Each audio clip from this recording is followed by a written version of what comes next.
શ્રી આઈ Ramila college Dahod ખાતે વિશ્વ માતૃભાષા મહોત્સવ ઉજવાયો।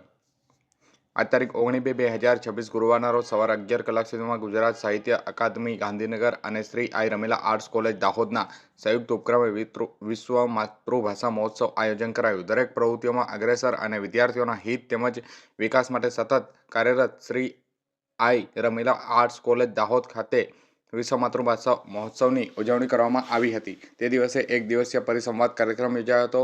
આ દરમિયાન કોલેજના સંસ્થાપક સુરેશભાઈ મેડા દ્વારા વિશ્વ માતૃભાષા દિવસનું મહત્વ, માતૃભાષામાં થઈ રહેલા ફેરફારો, માતૃભાષાને બચાવવા માટેના પડકારો તેમજ માતૃભાષાનું મહત્વ ઊંડાણપૂર્વક સમજાવવામાં આવ્યું હતું। આધુનિક યુગના બદલાવથી સાથે પોતાની મૂળ માતૃભાષા પણ સાચવી રાખવા સંદેશ આપવામાં આવ્યો હતો। તેમની હીર નવલકથા વિશે પણ તેમણે વિસ્તૃત માહિતી આપી હતી અને સમગ્ર કાર્યક્રમનું સંચાલન અધ્યાપક ગીતાંજલિ હટીલા દ્વારા અને આભાર વિધિ કોલેજના શૈલેષભાઈ ડામોર દ્વારા કરવામાં આવી હતી।